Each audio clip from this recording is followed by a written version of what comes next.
get ready for the show.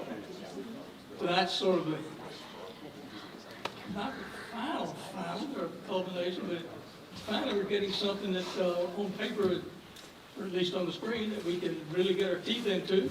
I'm real anxious to see what the Walker Collaborative Group has for us tonight.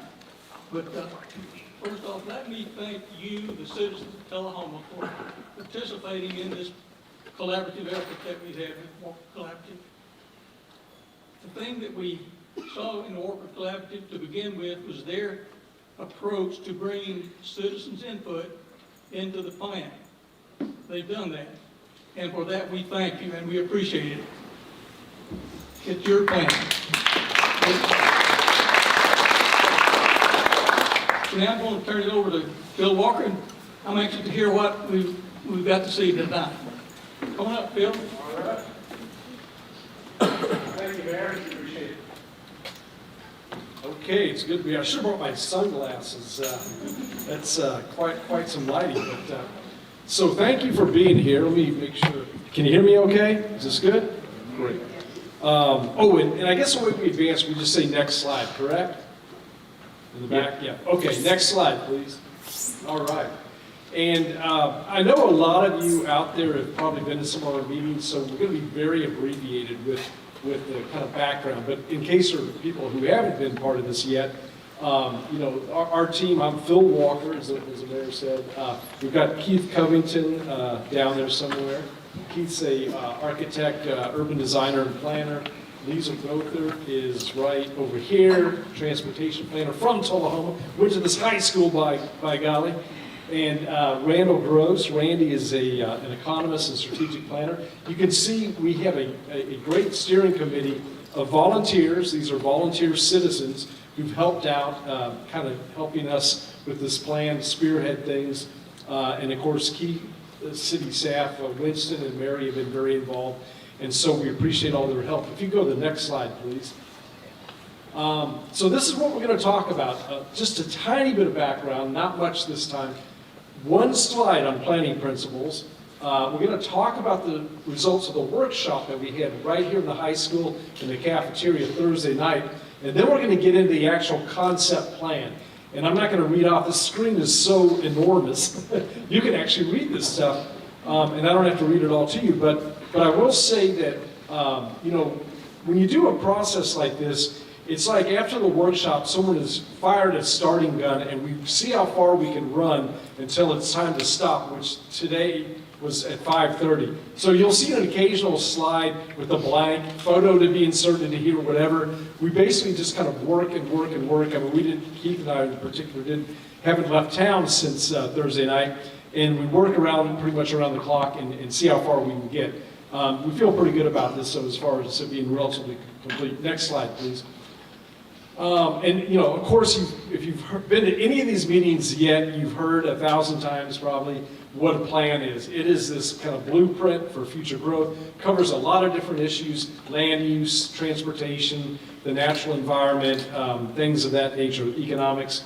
And it'll tell you where are we now, where are we headed, where do you want to go. That's been all the public input, of course, and how we get there, which we're starting to actually get into now. Next slide, please. I want to emphasize there have been a lot of meetings for this project. Starting way back in July, we had the kickoff meeting. Then in late August, we had a series of stakeholder group meetings. We also had we had 4 different meetings at different elementary schools. That was also in late August. Next slide, please. We did a public opinion survey, and amazingly, there were over 1,000 respondents. Now that's really, really good. When we work in other communities, including communities that are roughly 20,000 people, sometimes we don't even get half that many people take the survey. So I think it says a lot about this community and how much you care about the future of the community. If you go to the next slide, please. This is just one example. I just want to show you one example of the results of the opinion survey. This is the very first question. And the good news is it tells you that most citizens think things are continuing to get better or at least are stable. Sometimes we work in communities, you ask a question like this, and the majority are saying it's getting worse. So that's not your situation, and that's a good thing, obviously. Next slide, please.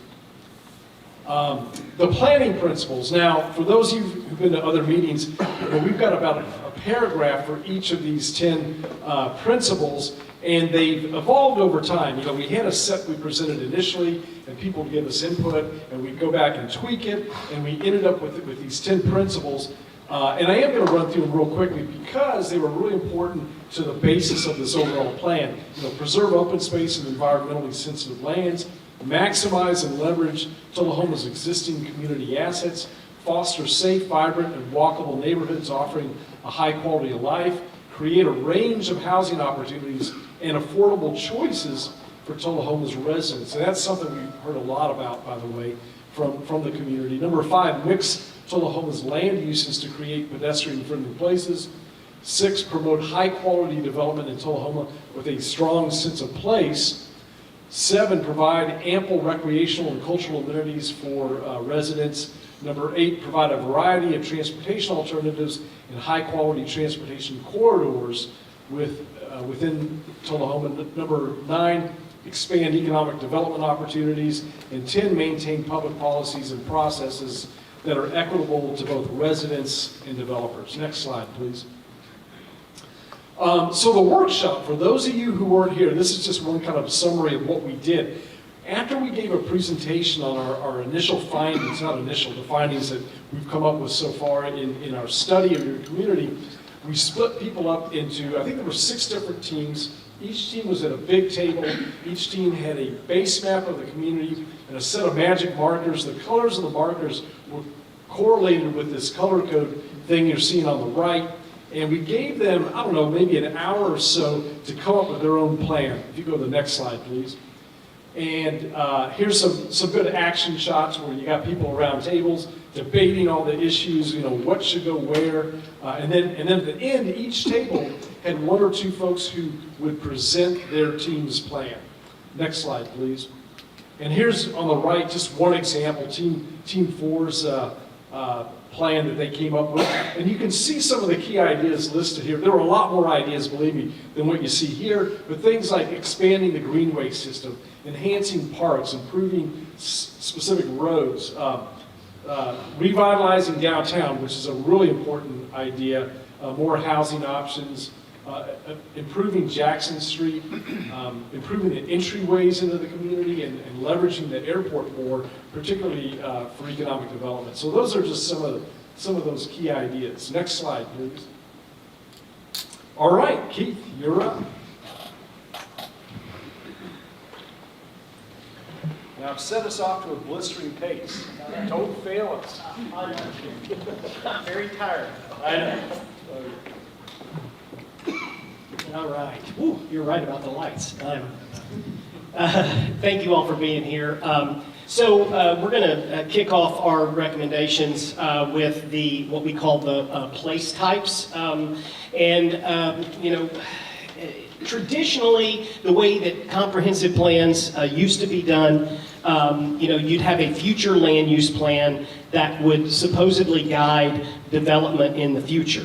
And what we found increasingly over time in recent years is that communities want to have not just an idea of what sort of land uses they might want to see in the future, but they also want to think about the character of development. So if you look at that image on the 2 images on the right there, one is your downtown, okay? The buildings are up to the street, you've got wide sidewalks, street trees, on-street parking, and down below is a more suburban area where you have buildings set way back from the street and lots of parking in front. In the traditional, the old way of doing land use plans, both of those would be red on the map, but they're obviously very different. And so that's why we approach this from the idea of place types, which does address land use, but looks at other things too, like spatial patterns, intensity, density, scale, form, character of development. And there are 5 key place type categories that we use, from natural to special, and I'll show you an image of that in a second. And within each of those categories, there's various subtypes. And what happens is this kind of becomes your roadmap for future development and is implemented through your zoning regulations. So if you can go to the next slide. So this is just sort of a generic image of these categories ranging from natural to special. And so in natural, it's kind of what you would expect it to be, areas that are environmentally sensitive that you want to stay off of, like floodplains, floodways. Rural areas are obviously areas that are more agrarian in character. Then you have your suburban areas where, you know, the uses are typically segregated. They're, you know, lower to moderate intensities, and it's very automobile oriented. You really can't do anything without the automobile. And then you have urban areas where the intensity is a little bit more, and community design is huge, is a big important piece. And it's, you know, designed to accommodate both pedestrians as well as cars. And then the special category is for areas or different types of uses and so forth that don't necessarily fit well into one of these other categories, like industrial or like large institutions, your airport, for instance. These are things that are equally as important as everything else. They just kind of fit in their own category. And there's one other thing before we flip to the next slide and get into this. I want for everyone to understand and hear this. So when we say something like urban, okay, don't think of Manhattan, okay? You know, when we're talking about urban, it's really about the relationship of the building to the street, to the public space that's there. Same with suburban. There's a very different quality about that. So you do have urban areas. Your downtown is one of them. And so that's just something to think about. Even though you are a you know, small town, you still have the full range. Next slide. So this is the overall place types map, and you can see the legend to the left there. And I'm going to try to hit these kind of more of an overview because, you know, it is a large area, and so it might be hard to see some of these things. But you'll at least get a feel, excuse me, I think for the character of each of these places. So let's start with, go ahead and flip to the next slide. Natural areas. So we took all of your areas that are in flood hazard areas and your wetlands, and we kind of colored them natural. We said those are the areas that you really want to try to stay out of, and in some instances you have to stay out of.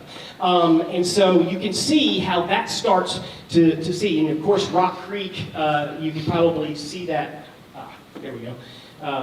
You know, Rock Creek is running along there, so that's all that floodplain that's associated with that. Next slide. So these are just some precedent imagery of what these natural areas are. These are areas that are intended to stay natural in the future. Next slide. Rural place types. Now, you have actually, you know, when you start to get into this, you start to realize that, like I said before, you have a good range of you know, from natural areas to downtown. So, you know, your rural areas are located primarily at the periphery. They're mostly undeveloped, open space, agricultural uses, low density single family residential. And, you know, the form of development there is what you would expect. Houses, agricultural type buildings, and so forth. And those are the areas that you can see here framing the north and west side. Next slide. So here's some precedent imagery. We all kind of know what a rural character is, but that's what we've identified here. Now, one thing I should note is that this, you know, these areas could develop in the future. It's just that right now where they're located, it's you know, there's not as much development around them. But anyway, next slide. Okay, so not surprisingly, the suburban place types are, you know, kind of cover the largest area of your community. And why is that? Well, first of all, it's just that a lot of times in suburban type development, you have larger lots, and that takes up more land area. So you can see, and we have several different categories here. We have the suburban corridor, so more auto-oriented corridor, and that's obviously North Jackson and portions of South Jackson and portions of 55. We've got some office concentrations here. They have a little bit of other retail type uses, but they're primarily office and mostly supporting the medical, the hospital. Then we have several sites around this darker yellow that are higher density suburban residential. In some instances, these are existing, but in some instances, these are opportunities perhaps for future development to again increase housing types. And of course, that would also include the corridors too. That's something that you really need to make sure that your corridors are mixed use and allow for housing as well as commercial and so forth. And then you have a suburban neighborhood low, which is more of the lower density, looking at much larger lots, and that's that lightest yellow there. So again, more auto-oriented, deeper setbacks, different form of development, and uses tend to be more segregated. Next slide. So here's just an example, some examples. This is actually here, as well as this. This is, apartments in a suburban pattern typically are found in complexes, as opposed to integrated into the neighborhood like in more urban areas. And then here's, again, that's not obviously Tullahoma, but just an example of a more suburban style kind of commercial place type. That might be on the corridor, for instance. Next slide. Now, your urban areas are probably not surprisingly concentrated around the core of your downtown. These are primarily the areas that not only your downtown core itself, Lincoln Street, for instance, but also the more historic or more traditional neighborhoods that are just beyond downtown. So the downtown core, you probably can't see on it, but it's right in there. That's that sort of darker red. Then you have a couple of corridors, Lincoln heading out to Anderson and then connecting back to Highway 55, where there was a lot of talk about trying to enhance those corridors in the future and see those redevelop with more of a mixture of uses, but maybe not like downtown. But still better development than a better pattern than some of what we see now, other than, obviously preserving, historic buildings is hugely important. And so that would be this little L shape, which is probably a little hard for you to see. And then the kind of framing those areas are what we call the traditional neighborhood existing. So these are your more historic neighborhoods that are existing, but there are opportunities there because there are vacant lots here and there for new infill development. And we want to make sure that whatever comes back and infills into that area is compatible and doesn't detract from the historic character of these neighborhoods. Now, the last subtype that you see here, and there's 3 large areas that have been identified here, and what we're calling that is traditional neighborhood new. And this could be applied in other locations, but these are the locations that really popped out to us. They are primarily areas that are undeveloped now. They're large tracts. They are adjacent to a public facility. For instance, this is adjacent right across the street from West Middle. This is right next to the east, the Arboretum. And then this one is right around I'm drawing a blank right now, the recreational complex down south, where the ball fields are and so forth. And what we envision here is something that is very similar to what you would find in a historic neighborhood, in the sense of a mixture of housing types, but also connectivity and public open space and preserving natural features and so forth. And we think that these are some opportunities for that. So if you'll go to the next slide, I've got some Preston imagery for your urban areas, okay? So you can see this is your downtown here, so is this. In your core, the buildings are really close together, they're up to the street. You've got, the pedestrian takes precedent over the automobile. Same here. But even in newer areas, you could have new development that also is compatible or similar to the your historic areas. This is a new development. This is obviously not here. This is in Nashville. This is in Franklin. It's actually in the neighborhood that I live in West Haven. So that's the urban category. Next slide. Now, As I mentioned before, there are some things that just don't really fit well into this, but they still need, you still need to provide guidance as development happens, redevelopment or a new development in these areas. And we've identified several of these sort of special areas. The largest one that you'll see is the airport. And you'll see that the footprint of this is actually larger than the airport itself, because we recognize the opportunity to leverage the airport, as one of the previous slides said, for economic development purposes and so forth. So there's an opportunity to really create kind of a hub there, and you need to guide development in that way.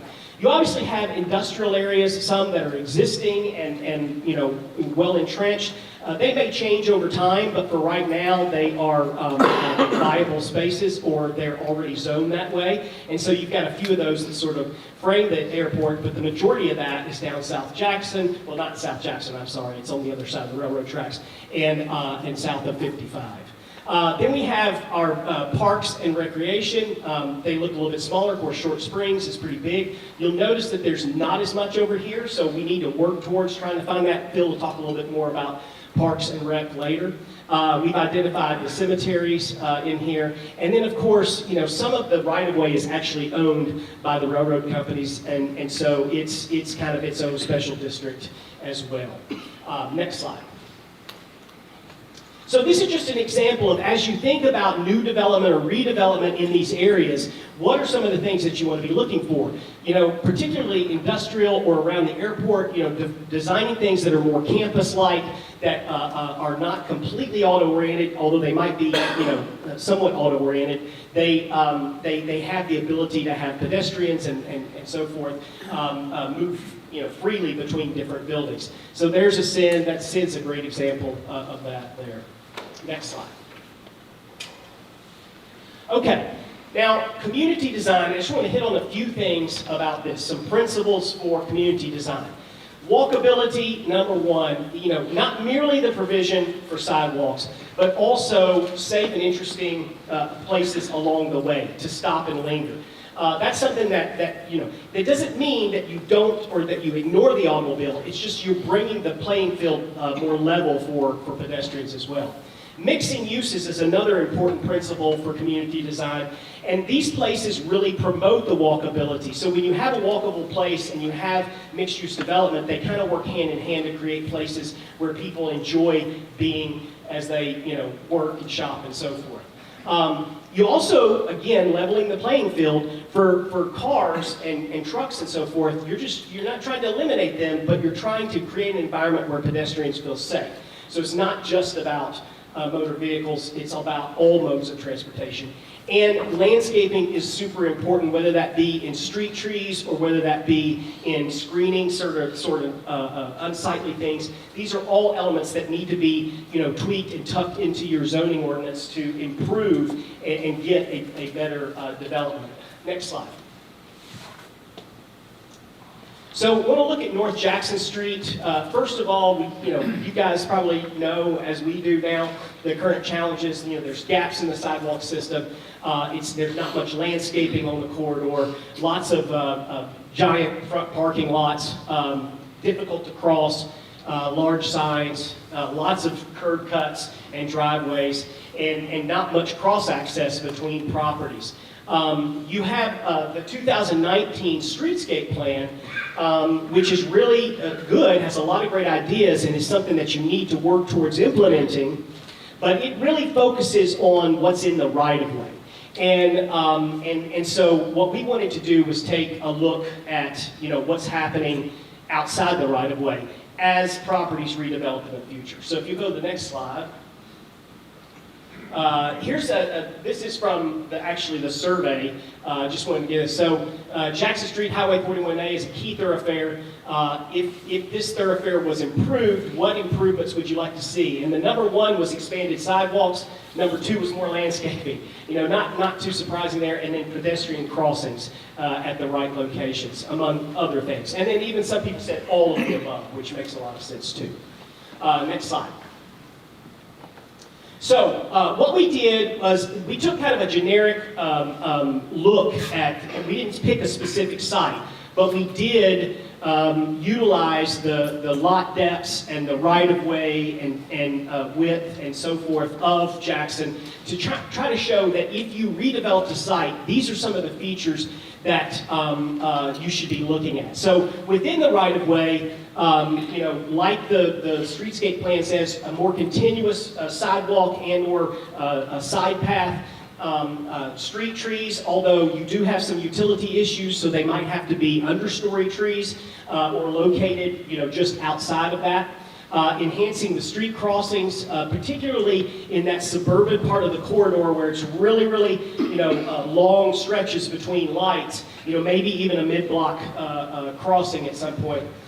Beyond the right-of-way, though, you'll notice that what we're showing here is, imagine that this is Jackson, right here, okay? And all of these are new buildings and kind of represent different types of buildings. So here's what might be the size of a grocery store. This might be the size of like a Walgreens or CVS. These are sort of inline retail. Here's like a fast food kind of footprint. So what we're trying to show here is, as redevelopment occurs, if the buildings can come up a little bit more and you have parking more limited in the front, and then, where you need a lot of parking, like for a grocery store, it's tucked in right behind. But everyone gets the same sort of visibility along the corridor, and what you get is a more unified look. And you're connecting parcels together, so you have cross-access, which allows for, movement between developments without getting back out on Jackson. You can, of course, you don't see signage here, but obviously new signage standards here. And just the overall, unification with the streetscape improvements and so forth can make North Jackson, even though it'll probably be a suburban corridor, as far into the future as we can see, it will be a better one in the future. Next slide. So, existing conditions today, this is North Jackson from downtown to Wilson. And this is something that we actually want to put the ball into your court and help us try to think about. So, your downtown core, that sort of downtown place type, the feel of that really kind of falls apart at Grundy on Jackson, okay? But once you get north of Grundy, it really starts to become a little bit more auto-oriented and suburban pattern. And then, of course, even farther north is where we get the big boxes and everything like that. But, you have, this few blocks here between Wilson and Grundy that, are important blocks, because Highway 55 is kind of a gateway from the west coming in. And so one of the things, if you go to the next slide, hey, look at there. This is the beauty of doing a charrette, okay? I had some technical difficulties this afternoon and wasn't able to get this in here. But what we want to ask is, should that stretch of Jackson be more urban, more like your downtown, or should it be more suburban, but better designed suburban out to 55? I think it's an important question. It's a longer stretch than you think, but it's a really key link. Okay? So, sorry I don't have the images for you, but we'll get them in there eventually. Next slide. So new downtown area housing, and really this could apply to any number of sites in the downtown and right around the downtown, but we just, we had limited time. But it's important to take the opportunity to promote infill of vacant sites and so forth to meet some of the housing needs that are there, and other uses as well. Having housing in and around the downtown gets more people in that area, which makes it more vibrant.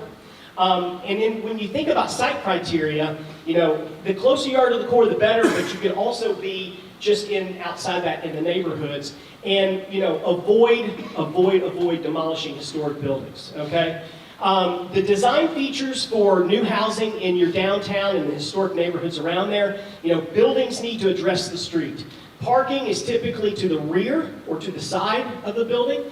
In some cases, maybe not in the neighborhoods, but in the downtown core, having a ground floor retail use or dining or something like that is certainly fine. And then, of course, having the right kind of massing of the facades to make sure that the design is complementary to these. And, of course, sidewalks and street trees, because that's your most pedestrian area. So go to the next slide. All right, so we just took one random site. We could have done this for a lot of sites. Actually, we studied several, but time did not allow us to do much. So this is the site that's currently vacant. It sits up on the hill. This is the big floodplain that's along Rock Creek. The new police station is right here. Obviously, this aerial photo did not have that in there when we did it. There's a bank on the corner. This is Jackson. This is Grundy. So everyone's kind of oriented. So this is a really nice site and a really great opportunity. Now, it's got some topography along this edge and along this edge, but it's nice and flat at the top here. And this really creates an opportunity to say, what's the new pattern of development, okay? Buildings that address the street, parking to the rear. This could be like, multifamily, like stacked apartments.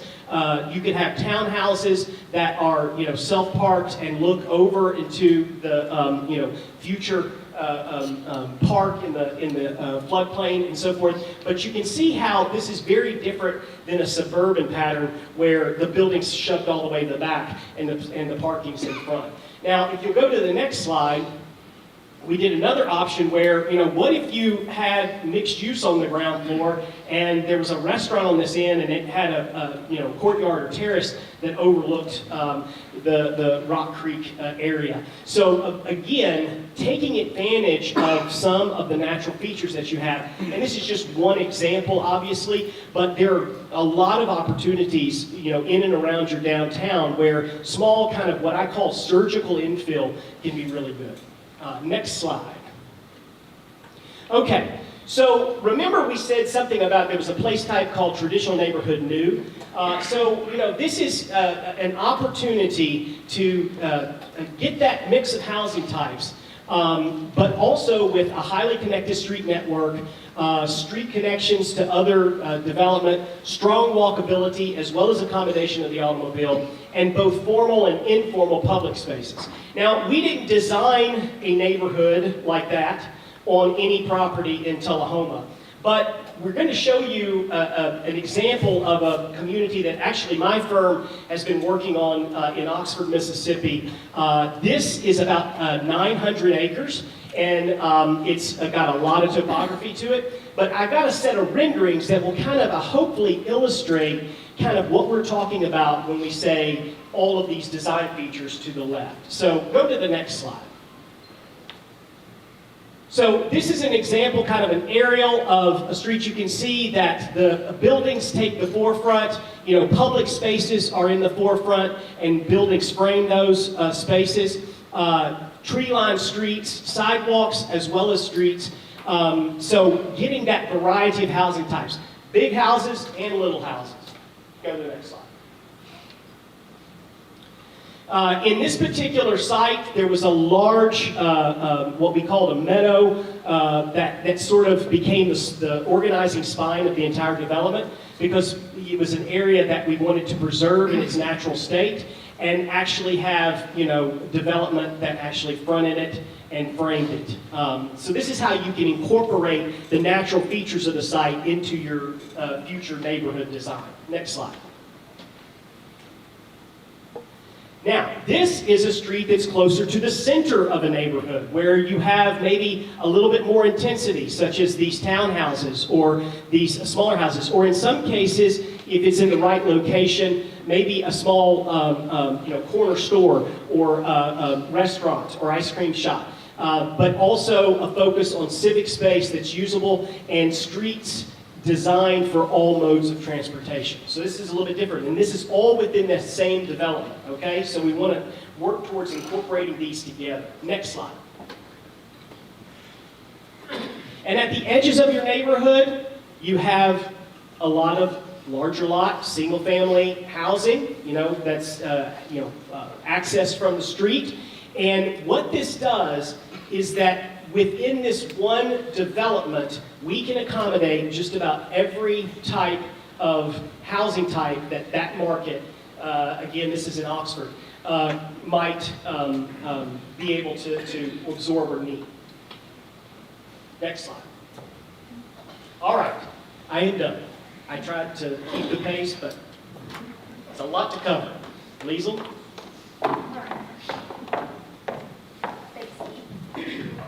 All right, I'm going to be talking a little bit about the mobility, and I'm going to kick it off with some road and street type design principles, similar building off of what Keith just mentioned in terms of the community design principles.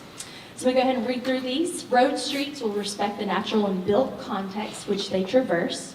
Roadways are more of your rural suburban place types. Streets are more of suburban and urban place types. Road streets will support all modes of travel where contextually appropriate to foster the ability for people to choose how they move about Tullahoma.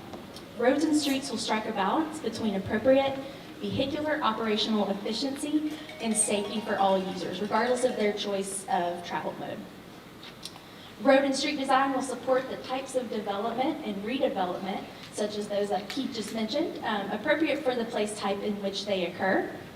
And then the last one is the city will work with TDOT and the RPO on facilities under their jurisdictions to achieve road streets that are as complete streets as they can be within the state transportation system. Next slide, please.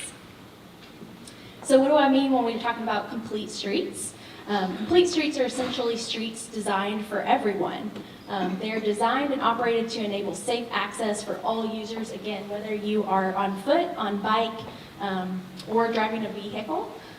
This does not mean, however, that every roadway needs or warrants a sidewalk on both sides, for example. That's just not fiscally possible, but it is, for Tullahoma, appropriate for, as you can see there on the bottom right, something like that may be appropriate for Tullahoma's minor arterial streets and major collector streets. Next slide. Okay, so now I'm going to quickly go through some of the different cross sections that you might see in these various place types that Keith just mentioned. I'm going to kind of breeze through these, but it's really just to give you an idea to kind of have an idea of how the road's design may be impacted by the different place type. And I should also note that the right-of-ways for different roads certainly vary. So some of these, it's not set in stone, so it's based on, again, the local context. Next slide, please. We're going to kick it off with a rural parkway, an example of this. And I should say that these cross sections represent both existing as well as potential future roadways. So this rural parkway here has 4 travel lanes, 2 in either direction with a 2-way center left turn lane. If you did have a bike and ped facility in this type of context, it would likely be a side path, which is essentially kind of like a greenway, sometimes in concrete or asphalt. Obviously, the higher speeds and the higher traffic volumes, you want to increase the buffer space provided between the roadway, the traffic, and those walking and biking. An example of this roadway, if you think towards going out towards Manchester or on 55 or along 41A, kind of as you get to the peripheral of the city limits towards Shelbyville or Winchester, that's that type of road type we're talking about. Next slide. So this is a rural and suburban road. Examples locally would be a Ledford Mill Road or Short Springs Road. This is just simply showing two travel lanes, 1 in either direction, providing shoulder space, 4 feet of shoulder space if it's more in an urban or suburban environment, 2 feet of shoulder space if it's more out towards on the periphery, again, towards the edge of the city limits. An appropriate bike ped facility on this, again, this would be optional based on the types of destination. So think Short Springs, a side path, again, may be appropriate for that facility. Next slide. Okay, so this is showing a suburban street. This is essentially just, again, 2 travel lanes with buffered bike lanes. This is an example for West Side Drive, for example, also Cedar Lane. This is not a Cedar Lane example. This one is just 2 lanes in in 1 lane in either direction, I can't talk. With a buffered bike lane, providing that buffer just for additional maneuverability and safety and comfort for those biking. There would also be sidewalks on both sides with planter strips in between, again, just to provide that buffer and kind of soften the traffic to those walking and biking. Next slide. Okay, this is an example of a local suburban street in a new development.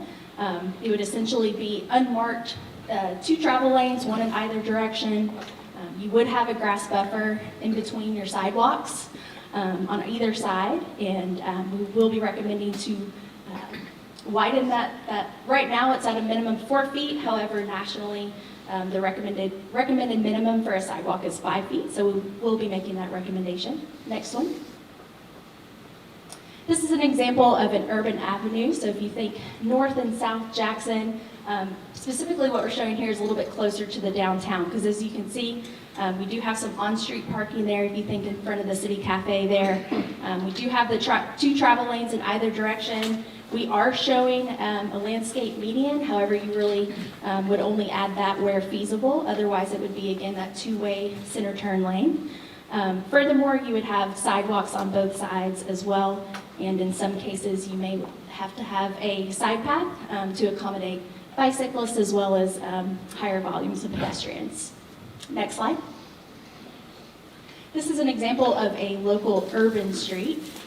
This is in downtown specifically, I should say. So if you think in front of Clayton's, for example, and we certainly will be adding more and kind of beefing up these graphics. These are certainly just a draft, but if you think in front of Clayton's there, how there is 1 travel lane in either direction, there's that 2-way center turn lane briefly, and then it turns into dedicated left turn lanes there at the intersections. There's angled on-street parking, planted buffers, so there's some street trees and tree wells, and then as well as very wide sidewalks there in front of the businesses. Next slide. This is an example of a local urban street for new development. So this would essentially be a travel lane in either direction with on-street parking, parallel parking that is, curb and gutter for stormwater management, planted strips, as well as sidewalks on either side. Next slide. Okay, so now I'm going to kind of dig into some of the road improvements and connections that we heard throughout this planning process.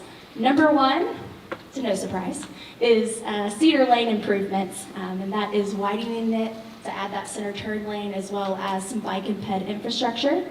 I know the city is moving forward with pursuing a grant from TDOT to evaluate that corridor in more detail, to work towards having detailed design plans and start working towards applying for grants to get that ultimately constructed.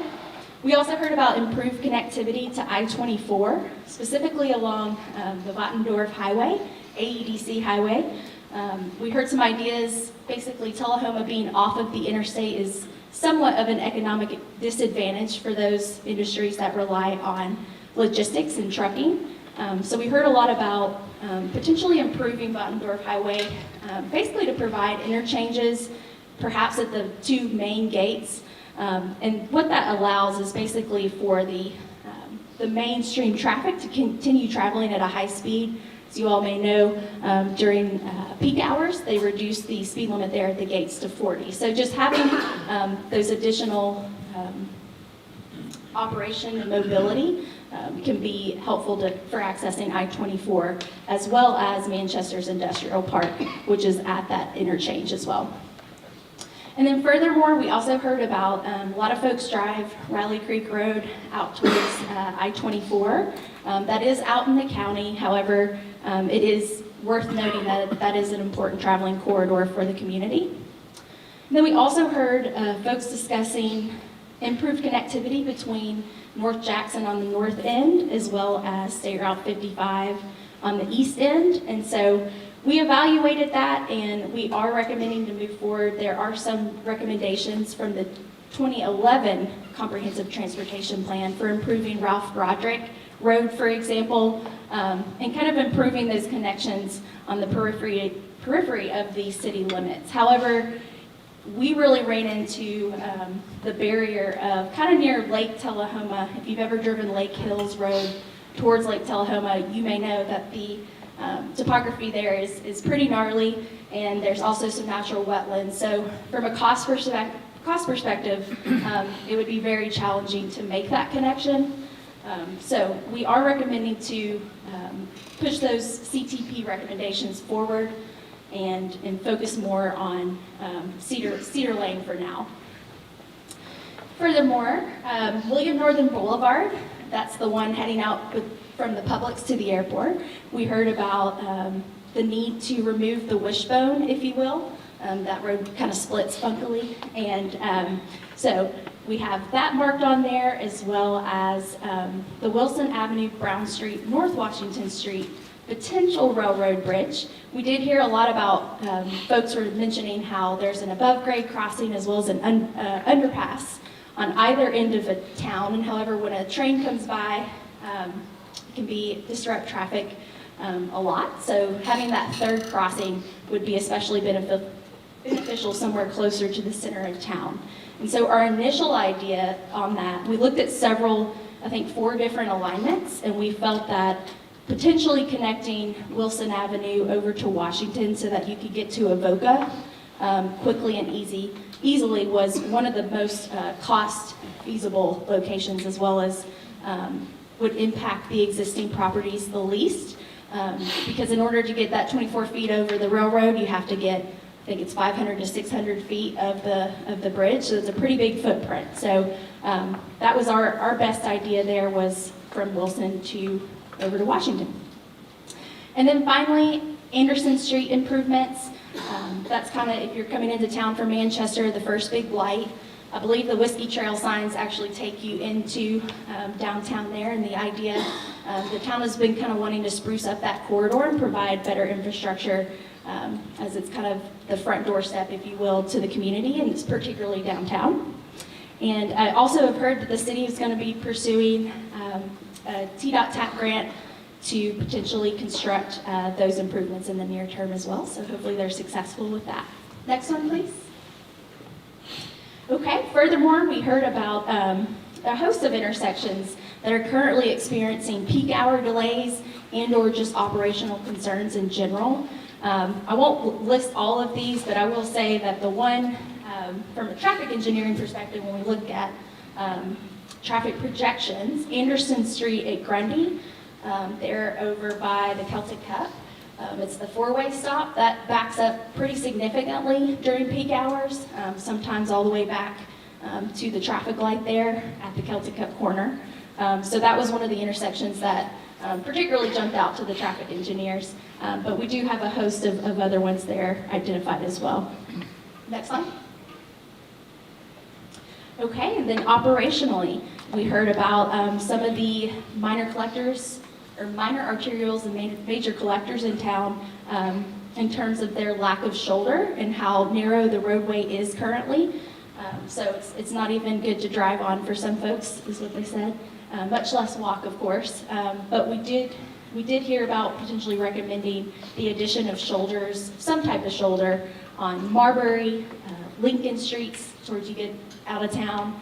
Riley Creek Road is another one, and then finally Country Club Drive, Short Springs Road. That's also a heavily traveled corridor as well, with no shoulders. Next slide. Okay, so some of the design standards for roads and streets. Cul-de-sac neighborhoods really should limit the use of those. It reduces the connectivity from both a roadway network perspective, but as well as for those walking and bicycling.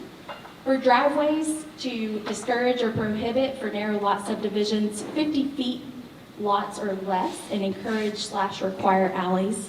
I believe Bill may touch on that in a little bit.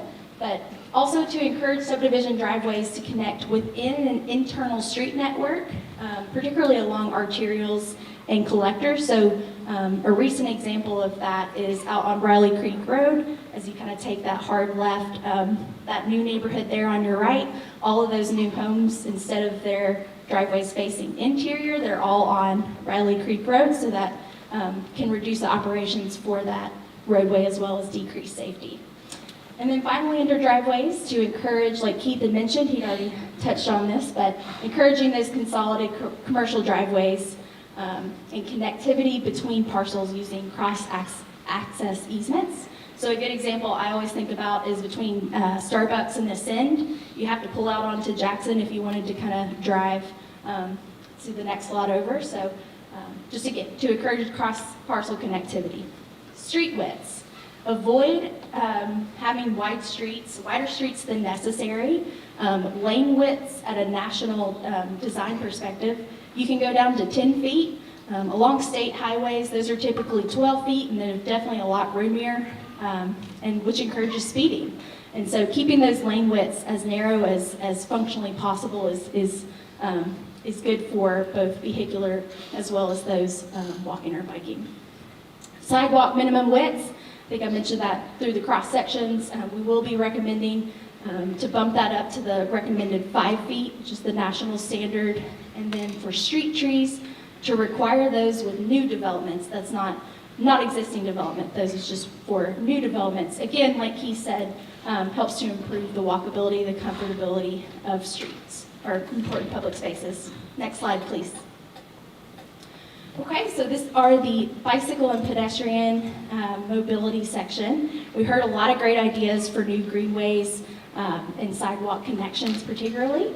I think the emphasis of what we heard was to really focus on connecting Tullahoma's schools, parks, other public spaces, as well as other destinations that may be existing, as well as those that have been envisioned. So we've heard a lot about some great ideas for potential new parks, new developments, redevelopments downtown. So we just wanted to make sure we've added roughly 8 to 10 miles of additional sidewalk, bikeway, and greenway connections. And again, we're really just focusing on connecting those schools and parks to each other. And I should say that we did use the 2019 recommendation as a base to carry those forward. So we're just kind of improving upon what the community has already identified previously. Next slide. Okay, and so this is just kind of a catch-all of other recommendations that we heard about. We've heard a lot about electric vehicles, interest in having those charging stations, whether it's for our residents to draw new residents or businesses, or just simply to capture those that may be traveling through to Jack Daniels. And I have the Infrastructure Investment and Jobs Act there because that does specifically earmark dollars for the state of Tennessee for all of these categories, except for the last one. So over the next 5 years, Tennessee does expect around $88 million in terms of beefing up the electric vehicle infrastructure across the state. So those are some potential dollars that may be available to Tullahoma. Protect and leverage the airport. We heard a lot about that, even from folks that we thought may not even have realized the airport was there and such a great asset. But we repeatedly heard that. And so also through that Investment Infrastructure Act, about $300 million will be coming to the state of Tennessee for local airports. So that will be an important funding source for the airport as they try to realize some of their visions and ideas. We also heard about Amtrak. There is a potential, long-term potential, for an Atlanta to Nashville Amtrak route. And the recent Infrastructure Act will be funding a feasibility study to look in more detail in terms of the detail alignment, whether or not it follows the CSX railroad and where it may need to deviate. However, Tullahoma has been identified as a preliminary idea for a stop along that new route. So that'll be coming down the pipeline. And then finally, the federal aid highway and bike ped funds. Tennessee's getting a pretty big chunk of change there with about $5.8 billion to focus on the federal aid highway system. And then a final bullet point, just as Keith had mentioned, that Jackson Street Streetscape Plan was something that we continue to hear about, and the importance of kind of softening that corridor for folks, particularly those walking and biking, but also just to improve the operations of that corridor and that section, such as through access management. So our recommendation is to extend the bounds of that, what that study looked at, expand upon it, so potentially adding landscaped medians where possible, particularly where you may have some pedestrian crossings to provide that additional pedestrian refuge area. Next slide. Okay, then utilities, also under infrastructure. The good news is for the water and sanitary sewer system, TUA has the capacity to meet demand. It's just whether or not the dollars and cents make sense. So that's the good news. Recently, I think one of the major efforts that they have done has been to extend the sewer along Avoca Road to accommodate that growth out that way. So the recommendations moving forward is to coordinate those capital improvements, as well as for TUA to get involved on the front end conversation of new proposed developments to kind of get in front of the need and identify where there may or may not need to be sanitary sewer or water extension. Next slide, please. Okay, and then finally, the internet. We heard a lot about the need to market, Tullahoma being a 1 gig city. It is truly unique, specifically for the size of Tullahoma and being outside of a metropolitan area, has tremendous access, upload and download speed for internet, and that can be a major draw to future residents that may be working from home, or even businesses. Tullahoma provides a pretty unique VPN structure for businesses, which is basically just a safe network. So that's something that's particularly unique about, again, for a small town such as Tullahoma. So building upon that, we already have it, so just marketing it is a recommendation that we have. Next slide. Okay, my final slide is stormwater management. I think Keith had already touched on this and the importance of floodplain management as well. The challenge is flooding events are going to increase.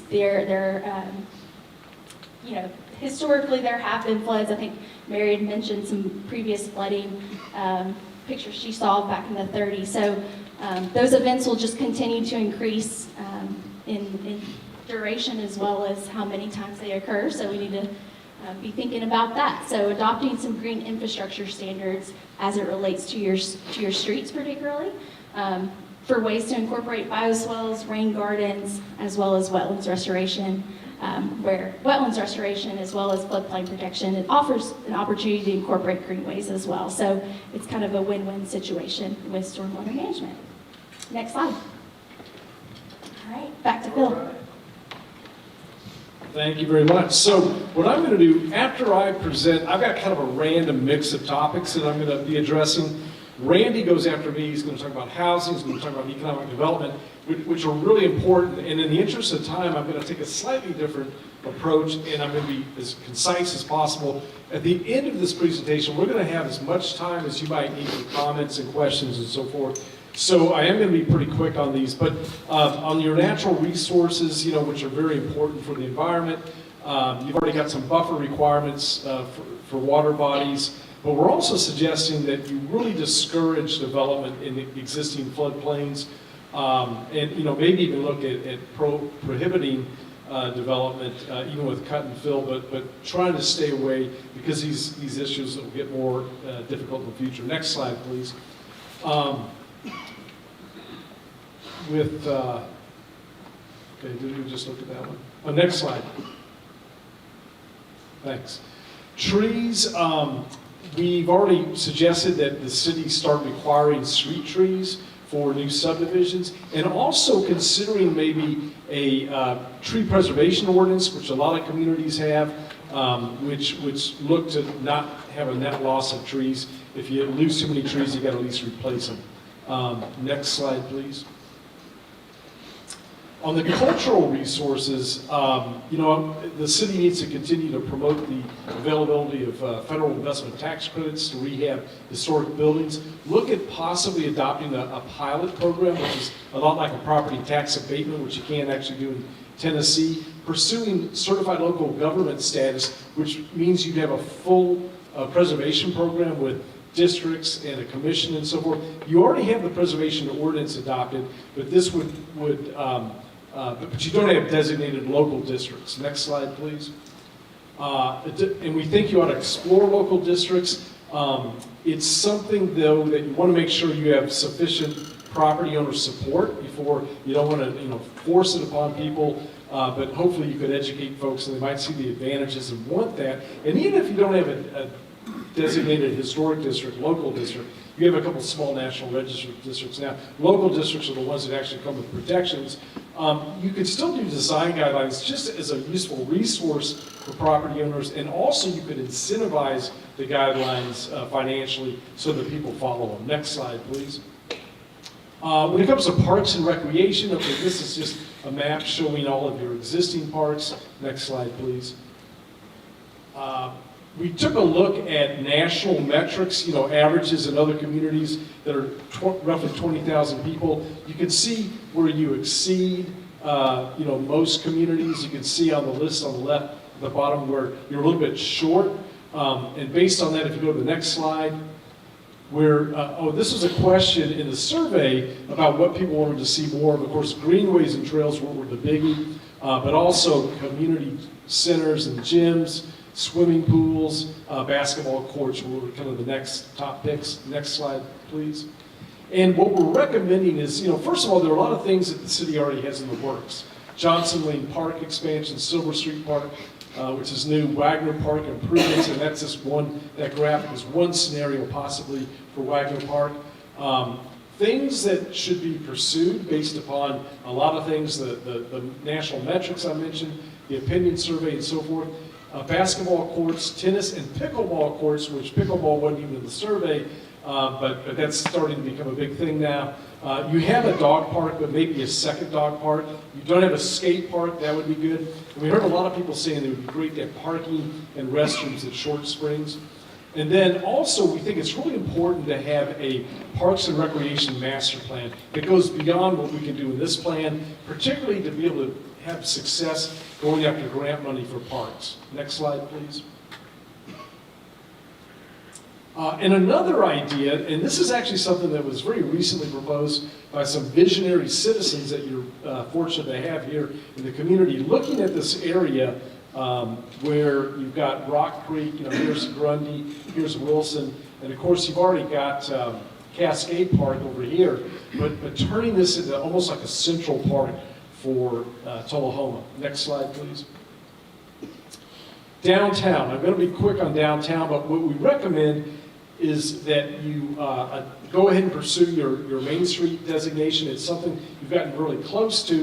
The Main Street approach, whether you actually become an organized Main Street community or not, the 4 ideas are organization, design, economic vitality, and promotion. And that's a great framework to follow when you do downtown revitalization. And you can see the survey that some of the top picks were on the survey relating to downtown. Next slide, please. On organization, you're really close. You've actually prepared the application to become a Main Street community. You just need to go a little bit further, which would be, promoting or appointing a board of directors, creating a system of committees, hiring a Main Street manager, and you have to have sufficient funding. And, in most communities, it's usually the city government that does most of the funding on that. So that's something we think is really, really important to take that next step on. Next slide, please. Design, we talked a little bit about historic zoning that can really focus, particularly in your case, on new infill development and trying to bring buildings back to what they were if they've been altered over the years. We think it's really important that you do a public space. Some kind of, and we haven't identified that yet. The detailed plan will actually look at a couple of options. Keith and I worked on a project in Wilson, North Carolina, on their downtown. We proposed a new park, and now it's a huge hit. There's been a lot of investment in the downtown, and particularly redevelopment around the park. So we think having something like that in Tullahoma is really important. Next slide, please. Incentives, and Randy will talk a little bit about incentives on his piece, but those are important for downtown. We think of farmers market. Now, we know you have 2 markets right now. One in the church parking lot near Wilson and Cedar, the other one at the Civic Center. But we think it's really important to have one downtown. Like when I did a downtown plan for Gallatin, Tennessee, we recommended one. We proposed a pavilion. They were able to get USDA funding for most of that project. And it's not just for the farmers market. It's a multi-use. They have concerts there and things like that. But we think that's really important. Next slide, please. Business development, what you need to do is a retail market analysis to determine what's the optimal tenant mix for your downtown. And then pull together different materials to do recruitment and put together a recruitment team. And this is once you have your Main Street program going. And that recruitment team will be armed with the results of a market analysis saying, yes, there's actual market support for X, Y, and Z types of businesses. And you want to include at least one merchant on that team, someone who actually has a business in downtown Tullahoma. Next slide, please. And then finally, promotion is another thing that Main Street program would do a lot of. Whether it's a monthly event, I used to organize for a while when I was an interim director in Clarksville, Tennessee. We had a monthly music festival or type of event, or maybe something annual like your Christmas celebration, the parade that you do right now. Next slide, please. And now it's Randy's turn. I still left 57 seconds, 56, 55. Oh. And thanks for sticking with us tonight. We know this is a lot of information, so thank you for being here. I'm just going to talk briefly about housing and neighborhoods, an important element of the plan, and I know that housing was identified as a key issue in a lot of our stakeholder meetings. There was a housing market analysis completed, so a lot of the information that I'm presenting came out of the housing market analysis, which helped inform the plan. But there were several concepts that came out of the plan in the market analysis in terms of development. One of those is to look at different types of mixed-use development in the downtown area. There were potential for about 40 to 100 units of rental or for-sale housing in the downtown area, whether it's in mixed-use or in townhouse-style development. The target markets for those would include young professionals, empty nesters, singles, and people in some form of life change that they're engaged in. And it would be very much amenity-driven, so you'll have access to restaurants, recreation amenities, those types of things. Also, the market analysis identified an opportunity for apartment communities, about 300 plus units of rental housing for which there's demand in this market over the next 5 to 7 years.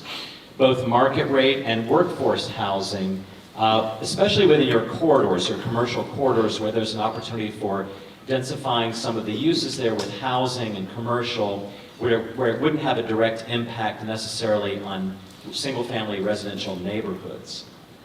Again, the types of target markets for that housing might include young professionals, singles, students, and people who need workforce housing, your service workers or city employees and others who may not be able to afford the average rent for housing in the community. And then there are other types of workforce housing incentives that we're recommending to help leverage that development. Next slide. Other concepts include opportunities for neighborhood infill, between 50 and 200 units of for-sale housing within the neighborhoods, the older neighborhoods surrounding the downtown area where there's some vacant lots or underutilized areas within those neighborhoods. There's an opportunity for densification, for creating more of a market for the downtown within walking distance. And a lot of people are looking for that walkability in terms of the marketing of those neighborhoods. A lot of those houses would have lower maintenance. They would be smaller on smaller lots, so they're more affordable for the workforce and for people downsizing from larger homes as they age. So you'd have empty nesters and baby boomers who would be downsizing into homes like these, walkable to downtown. Also workforce housing, and also first-time buyers for which is a dearth of housing in the market. And there would be amenities as well associated with that housing. And then obviously there would be also the opportunity for traditional style neighborhoods. As Keith mentioned before, there are several sites that have been identified for traditional neighborhood development, at least 150 plus units of for sale housing within those areas over the next 5 to 7 years for which there's demand. It would include a mix of different types of housing styles, of market rate, single family and townhouses. It would obviously have high amenity value. Some of those types of development could be closer to lakes, to the lakefront amenities, and would be targeted towards families, business executives, baby boomers, relocations, a wide variety of different styles of housing for different types of people. Next slide, please. In terms of marketing and leveraging, one of the key questions in Tullahoma is how do we get that housing? We know we want it, how do we get it? So there's a strategy that will be in the plan related to marketing and development recruitment. So trying to attract developers and investors into the community to develop that style of housing. So part of this is to identify and facilitate the creation of potential development sites within the community, and Keith mentioned some of those earlier, in collaboration with landowners. Having marketing tours for regional brokers and developers to familiarize them with the Tullahoma market, to familiarize them with the market potentials from the market study that was done as part of the plan, and to attract them here. And then there will also be a similar type of marketing and promotion for apartment community development in terms of identifying, facilitating sites that are appropriate to the community, that the community wants for multifamily development, and conducting outreach to potential multifamily and workforce housing developers to get the right kind of developers here to develop a housing that is attractive for the community. Next slide. Also, there would be various funding and leveraging types of mechanisms that could be employed, and we have some of them recommended as part of the planning process. Again, facilitating the identification of specific development sites is a key part of this planning process. So master planning or having master plans done for sites would be an opportunity to help attract the right kinds of developers to those sites, providing technical assistance to builders and developers to make sure that you're getting the right kind of housing built as well in the right places. Fast tracking selected sites, ensuring that utility infrastructure is there to leverage development, because that is another way that you're going to attract that kind of investment. Allocating densities to encourage developers, investors to generate a higher return on their investment from having opportunities to develop higher density in those specific locations, especially if they include workforce housing units as part of that, as an incentive for attracting workforce housing. Reducing some of the fee structures may be an opportunity in certain locations or circumstances to get the types of housing that you want, or the locations of housing that you want. And as Phil mentioned before, creating a pilot program for redevelopment of key sites, or a TIF, tax increment financing district, that includes downtown and some of the corridors, again, to leverage some of the infrastructure and development of workforce units that you might want. And another way to attract development in certain location is through the development of recreation amenities. A lot of places encourage a YMCA or a different type of recreation amenity that can spur development around it of housing. Next slide. Moving on to economic development. So we've had an analysis of what the city's existing target industries are, some of your competitive advantages, looking at some of the opportunities that you have for economic development. And we've also had a visioning session and work session with some of the key stakeholders in the community to look at what are the key objectives for economic development. Also, the community has contributed to this as we've gone through the planning process. Some of these objectives include becoming a medical services hub, because that is a competitive advantage that you have in this region, in a 3 or 4 county region. You have a good concentration with Vanderbilt of medical services, and also a center for technology innovation with a focus on testing and product and process development with, as you know, AEDC is a key anchor for that. Identifying and prioritizing sites and buildings for rehabilitation, redevelopment, and new development. A lot of discussion has come out about how can we fix up some of the older warehouses? How can we encourage more business around the airport? Well, we need to identify those specific buildings and sites and develop strategies around them. Enabling development of diverse housing to accommodate the needs of the workforce for professional recruitment to your businesses, and for those people going through lifestyle changes. So as the market study suggested, and as I just talked about with respect to the housing strategies, housing is very much a part of economic development, because having that diverse housing mix helps you retain and recruit employees for your businesses. Becoming a tourism destination was very important to a lot of our stakeholders. So looking at how to build on existing assets and the through traffic, through the various trails and such that come through the area related to the distilleries. How do we recruit and attract businesses associated with those? Developing a unified voice in terms of marketing your strengths. So there are a lot of different efforts going on in the region or in the area, and there's a need to look at how to unify those opportunities or those marketing efforts so that there's one voice or one sort of message coming out about Tullahoma and its future. Enhancing your aesthetic qualities through streetscaping and other improvements, especially in your commercial corridors. That was another objective that came out as an economic development objective, not just as an aesthetic lifestyle objective. So very important for economic development. And finally, diversifying your fiscal base in order to enable more opportunities for funding or for staffing projects and programs that are needed in this city. So that's another thing that we're looking at, is how to diversify your fiscal base away from being reliant on just retail sales taxes, for example. Next slide, please. And then also through our stakeholder engagement process, we developed a very preliminary vision statement for economic development. And this would have a unified message for Tullahoma, for example, 20 years from now, around 2040, as part of the horizon for this plan. And in that vision, Tullahoma is a vibrant economic hub and a city on the move, a tourism destination with natural assets and a culture of innovation in aviation testing technologies and medical services.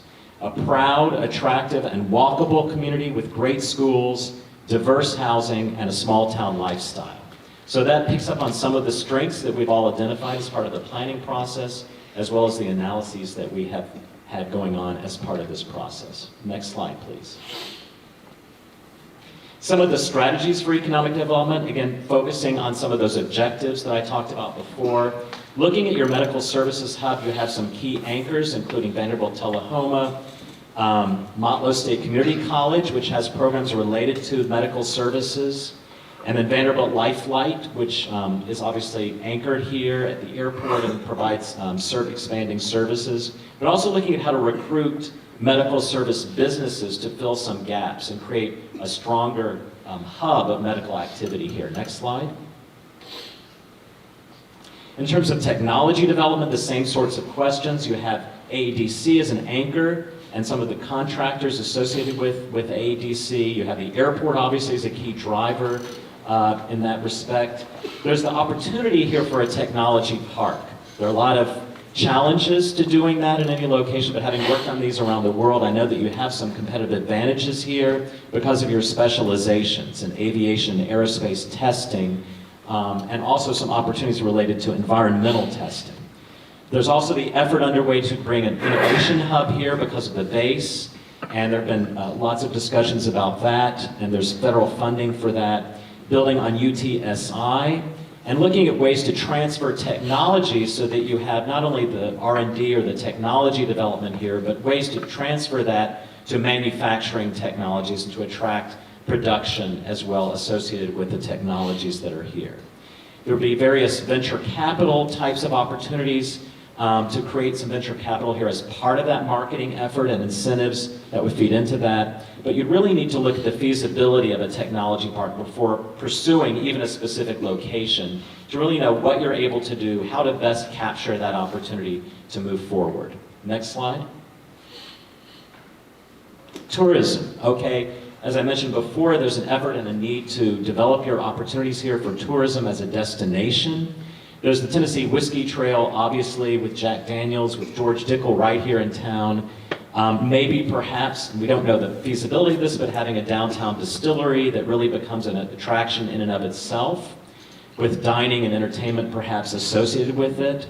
Having an amphitheater or an outdoor event center, as well as an indoor event center, which was tested as well through the market study, to look at how do we attract annual events, live music, those types of activities to the downtown area that can become an anchor as part of the Tennessee Whiskey Trail. So it's programmed and promoted statewide as part of that trail. Also, you have the aviation heritage, which you already have a strength here with the Beechcraft Heritage Museum. And there's been talk about creating a new library. Maybe the new library that you eventually have here could have a specialization in aviation heritage, aviation technologies, as part of that and as part of the marketing of the city. And then you have recreation amenities. The Rock Creek Park that Phil mentioned before is part of the concepts that have come out of the stakeholder engagement. You have your lakes, you have Short Spring State Natural Areas, so you have these recreation amenities that are opportunities for marketing and promotion. Next slide.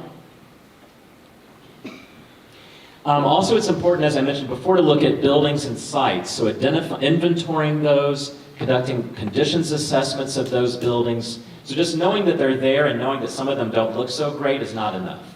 We really have to have an inventory of those and knowing which ones are being marketed and for what. Having a marketing program associated with those and having a building rehabilitation redevelopment district may be a good way to capture some incentives to help leverage redevelopment of those. As I mentioned before, perhaps a downtown tax increment financing district that could also include portions of South Jackson and Rock Creek Park, a streetscaping program, the amphitheater or outdoor event space, and workforce housing. Next slide.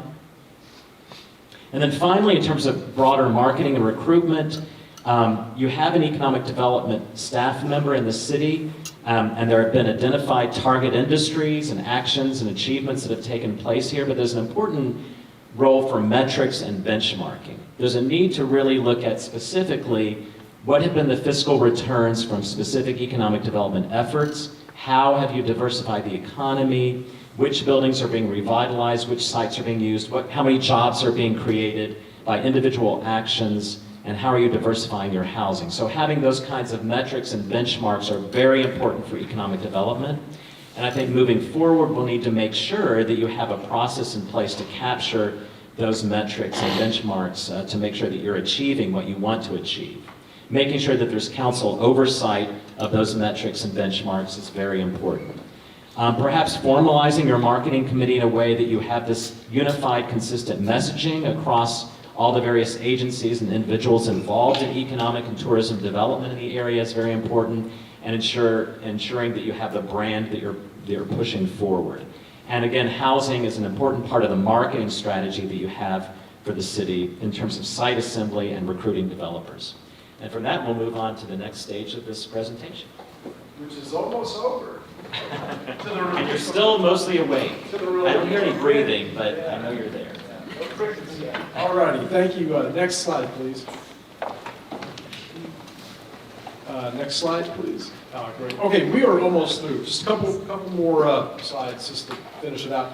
One thing, climate change is an issue that has only recently become, really visible, I guess you'd say. And cities are just now starting to wrap their head around this thing and trying to figure out. And so we just looked at things, the city's already doing some things that help in that regard of climate change, things, all the threats, particularly flooding and so forth. There are a lot of things in the plan that we proposed that fit in with, trying to deal with the effects of climate change, things like tree preservation, those sorts of things. Electric vehicle charging stations, which Liesl mentioned too. And there are other things too. We've got to spend, we kind of ran out of time. This was one of our last slides. Things like, is there any way, and I know it's not easy, the city's looked at glass recycling, but things like that, solar panels, whether, first of all, public buildings should probably have solar panels. Maybe there are incentives for the private sector. Next slide, please. And then finally on implementation. So this is just a sample implementation matrix like we'll be doing for your plan. But just so, and I don't expect you to be able to necessarily read all that, but just so you kind of know, at the back of the plan, there'll be a couple of pages with this matrix, and we have the recommendations, which each one's like alphanumeric, so you can identify it easily and reference it if you need to. But we'll group those by topic category. There'll be a reference to the page number, so if you want to read more detail on a certain subject, go to these pages, so you kind of navigate the overall plan document a little easier. It'll talk about what party or parties are responsible for implementation, and then it'll talk about time frames. Next slide. And then finally, other pieces of implementation. We're going to recommend that you establish, at the end of this project, an implementation committee. And it'll be a little bit like your steering committee. You may even be a lot of the same members, but it's important that you meet, this committee meets periodically, at least quarterly, maybe even monthly. You need to assign, planning staff to it. And then make a report to the BOMA at least, once a year, maybe twice a year.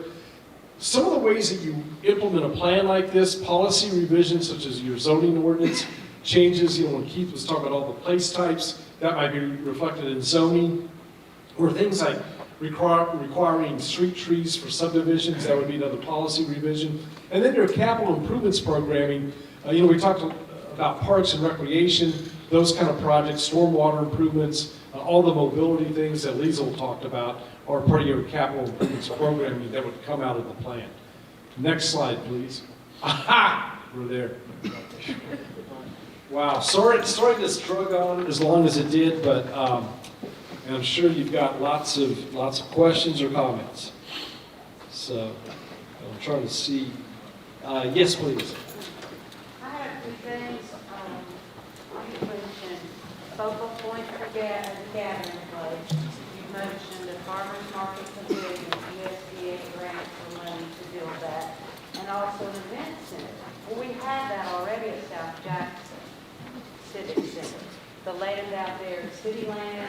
There's plenty of room for a nice pavilion, there's parking, we have indoor and outdoor space for music events, gatherings, monthly band concerts or whatever we do. So I have noticed that we kind of ignored South Jackson Civic Center. It's like the city center of Tullahoma. It's a little ways away from downtown, but everybody knows where it is, and you walk there easily. Okay. And also, I wonder why at the intersection of the Wishbone and Cedar Lane, you would like to remove the street instead of just leaving the two there. It's almost like we have a left-hand turn and a right-hand turn. And both of those Wishbone legs go towards businesses down there. Jacobs is down there, Tullahoma News, there's several businesses down there. So what you're going to end up with, I think, is another bottleneck on Cedar Lane. A roundabout seems to me like it would be an excellent idea. Tullahoma has talked about roundabouts before, and we haven't had enough room for the places that they thought they wanted them. That is plenty of room for a roundabout. Then you've still got two roads to get off of South Jackson, or out of North Jackson, Jackson Street, and two ways to go on Cedar Lane, which is always backed up. It's sometimes backed up to the creek at Wilson Avenue.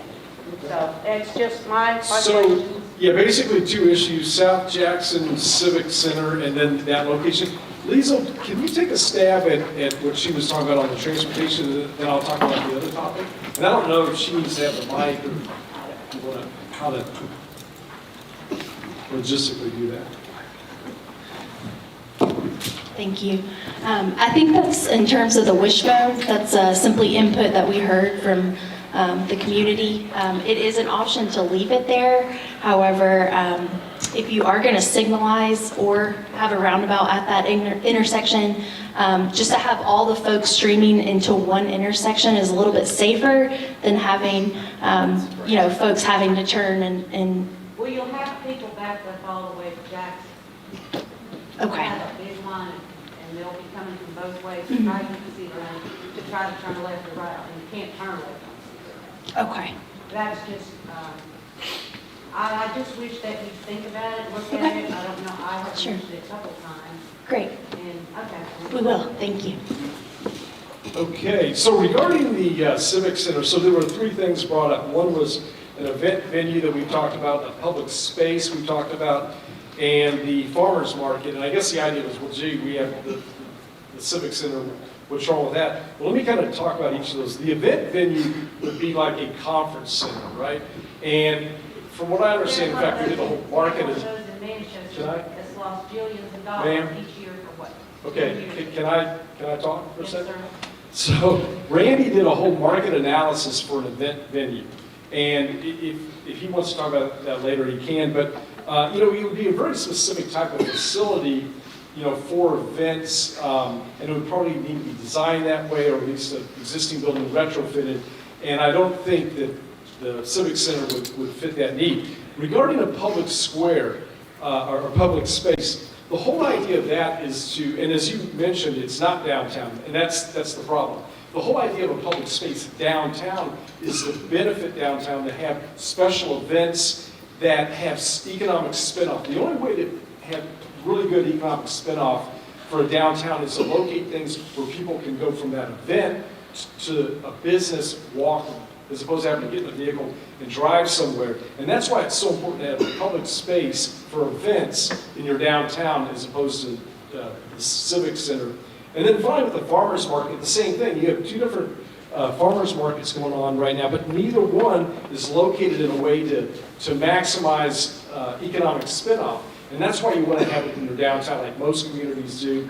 Of course, you could do a pavilion like they did in Gallatin that was funded with a USDA grant, and they use it for other uses, not just a farmer's market, but live music and things like that. So anyway, that's why The Civic Center doesn't work for that because we're trying to leverage benefits to downtown.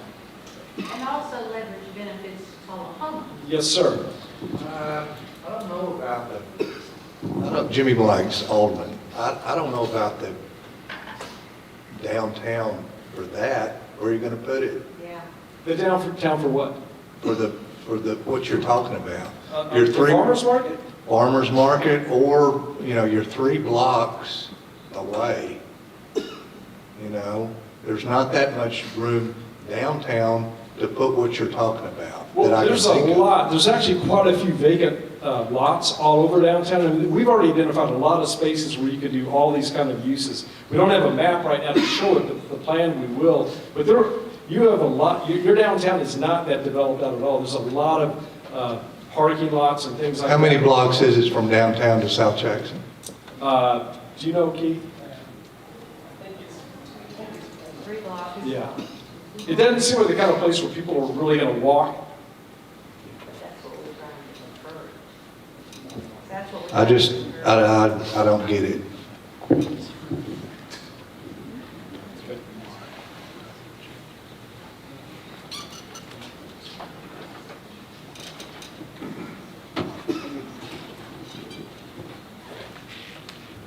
Yeah, I'm just going to go ahead and step in this. Correct me if I'm wrong.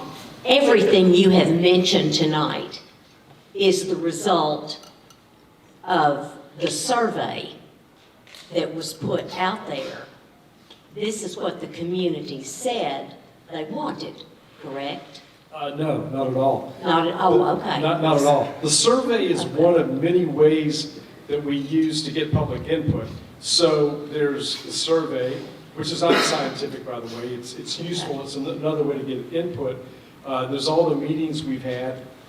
There's the big workshop we had the other night. So we do all that to get input. And even with the input, it doesn't mean that everything we hear is a referendum and we're just going to kind of blindly go, okay, we heard a lot of people want this, so we'll do it that way. You know, I've got 35 years of experience doing city planning myself.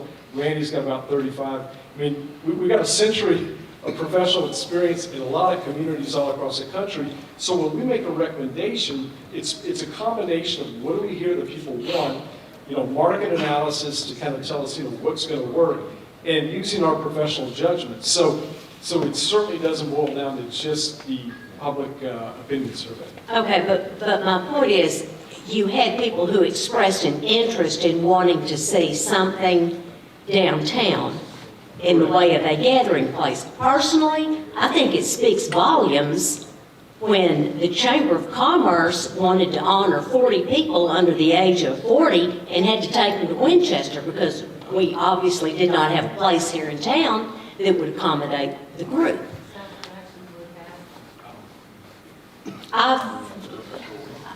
I've done a wedding reception in South Jackson. Let me just say, it's limited in what you can do down there. It's a beautiful old building. It's limited in what we can do down there. As far as walking is concerned, I live on Campbell Avenue, which is 1 block off Jackson Street. I can sit on my back deck. I can hear the music from Daddy Billy's. I can't get there because I can't get across Jackson Street. And the one thing I've heard tonight that I'm really curious about, Liesl, is that Wilson Avenue to Brown Street to cross the railroad track. Am I going to have a flyover near my house? Is that what's going to happen down there? Just trying to envision that one. I'm just saying, I don't think you came in with all of these ideas of, oh, this, you got to do this, you got to do that, you got to do the other. I think the result of this, I think a lot of it has to do with what we did say in those meetings that we wanted to see. And it's, you know, it's not the first time we've heard that it would be great to have something downtown. Where would we put it, Jimmy? I don't have a clue where it would go. Well, it acts like there's plenty of space in there maybe, but, you know, that space, what is your definition of downtown? What is the block rate, you know, what's your radius of downtown? Yes, so Keith, you're the one that's been doing most of the mapping, but I'm thinking like Grundy, kind of at the north end, down to about just a couple blocks shy of the Civic Center, and about a block east of Jackson, and pretty much to the railroad. Right. Yeah, I mean, we've already identified blocks where you could have the farmer's market, where you could do the public space. I don't know about the event venue. Here you go. I just want to say one other thing about that. That is not to say that we weren't also thinking about the Civic Center and its proximity. There is a desire to improve connections along there. There's a lot, there's not as much of that sort of downtown character, the 2 or 3 two-story buildings, I guess, up to the street and wide sidewalks down to the Civic Center. But you have a lot of opportunity. There's some historic houses there. Some have been converted to businesses and everything. So there's a great opportunity to create a better link to the Civic Center, and we've identified that in the plan. But as far as the public space, this is not necessarily to compete with the Civic Center. It's to provide something in downtown that could accommodate, and it's not, not super big either necessarily, but it's something that is intended to fill a void that is there now in the core of the downtown. That's not to say that the Civic Center is not important. Well put. Thank you. Hey, Phil. Yes, sir. Oh, okay. Yeah, this is a concept plan.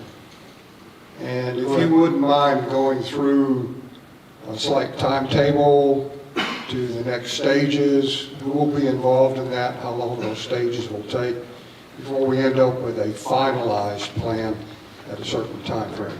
That's a great question, Bob. Thank you.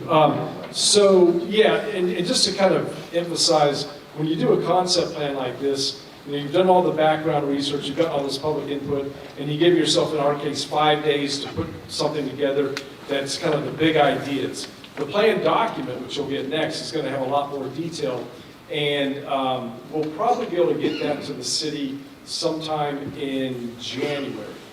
And once that's looked at, and if you make some initial edits to it based on feedback from staff and the steering committee, then the city will probably put that on the city's website so everybody can look at it in detail and give folks time to study it. Then we'll come back sometime, maybe after it's been up for a month or something, and present that. But I will tell you that when we present that, there'll be some things that are new that are more detailed, but we presented for an hour and a half tonight, which is a good half hour over what we should have done. And you can only hold an audience so long, and they're all looking around each other. Again, this is the concept plan, but I think what will be good is when you have the detailed document that you can study, then we can spend a lot of time answering questions. You all posed some very good questions tonight, but anyway, back to the question. So we'll be able to get the city the draft in January. I would guess maybe in February or something like that, we'd be back to present that. And then, when we get feedback on the detailed plan presentation, we'll again go back and revise based on the feedback we get. So you kind of get these continuing loops of present, get feedback, revise, and kind of go back that way. And we'll kind of do that throughout the life of the whole plan. That's right. Exactly. Yes? Thank you, sir. Way in the back, Daniel Berry. You actually made comments on what I was going to say. It's kind of important, I think, at this point to remember that this is just kind of a draft and some concept and some ideas, and there's still implementation. And so thank you for what you've done so far, and I'm looking forward to seeing this so that we can take some of those ideas and look at, can we incorporate them? Do we want to incorporate them? I also want to take a quick second, because at every meeting I've been to, people have talked about sidewalks on Cedar Lane. So that is a project that the city has already fully funded. And you can contact the city to get more details there. But it has come up at every meeting, so it is something that's in progress right now. It's a TDOT project, which means it takes years to do. But we're, I believe, through here, one here. And that'll go from the trailhead there where the driving range used to be, all the way up by around where Tractor Supply into South Jackson Street is. So there's a lot of neat things that are happening that are up there that are already in progress. Thank you. Thank you very much. I'd like to say Yes, something. ma'am. I think y'all have talked. Right now downtown, we probably have more activity going on, property changes. And hopefully y'all got with me. Because some of what I've heard is gonna be happening has a lot to do with what everybody wants. So I hope we're not trying to, like, think of some other location when someone's already thinking of a location, and we can maybe try to help them back it and go. Because, I mean, I hope we're all on the same page, is wanting the best for Tullahoma and the area. So that's what I think we get defensive sometimes, because a lot of us old timers have seen so much improvement done, but we are bad about not maybe supporting some of the things we have in town that we talk about we don't have. Well, if you come out and see what we do have a lot. And we need to support what we have and take care of what we have and not let it be, brought down by not taking care of it. So, I mean, I'm one of those, I'm playing cheap store, but I am for the downtown, I'm for bringing in more, but I also want people to realize right now there is so much going on as far as restaurants and opening up back to the courtyards and event centers coming, maybe not 6,000 square foot event centers, but, we also need to decide what we can afford and not just, because we want so much, so. Right, thank you. And by the way, we have had discussions with some key property owners who have plans for the properties, and we weren't showing them up here, but we are aware of what things are going on, and it is exciting, so thank you. Hey, Yes. there's a lot going on with all this. I mean, I definitely saw some things that are going to be 50 years down the road or whatever, or 100 or some of those things. But in my mind, I'm kind of wondering, what are some things we can do right now? And I think the things that came to mind immediately were ordinances and things of that nature that don't cost any money. That's just a matter of getting with the city folks and getting there. But how do we prioritize some of those low-hanging fruit? What are the things we can do within the next year or two? And then what are some things that we're just going to have to suck it up and we're just going to have to spend money for, whether it's expensive or not? So is that kind of part of what's next? Yes, it sure is. When we do the section on implementation, we'll talk about priorities and identify sort of the low-hanging fruit, things that you can accomplish, fairly soon that aren't real expensive. And just as you said, it could be ordinance changes. I think you're starting up your Main Street program is something that's very doable, could happen, certainly within a year, and that could help a lot. If you have a person whose only mission when they wake up every morning is to figure out how do I improve downtown Tullahoma, a lot of really great things can happen. It doesn't always cost it's not all about big capital improvements. A lot of times it's just about being organized and coordinating with merchants and doing business recruitment to fill up vacant space and doing promotional activities, those sorts of things. But I think that's kind of low-hanging fruit. Phil's Bob again. I want to thank you for including the slide on climate change. I understand this is the first opportunity that your firm has had to start including this type of information into the process. And I hope that you can get further information from local residents as well as professionals to be able to integrate all the different activities that are included in the concept and draft and final plans, with an emphasis looking towards something that we really don't know what's going to happen, but we've got to kind of keep an eye on and look forward to in the future. So thank you for including that. Okay, and I want to thank you for shining a spotlight on the issue. And you're right, this is the very first comprehensive plan that we've used the term climate change and even having a section of the plan on. But if you ever watch the news recently, you realize this stuff is really, coming down the pike, and everywhere communities are now starting to really plan for it. So there's some great resources out there. But again, thank you for, elevating the issue.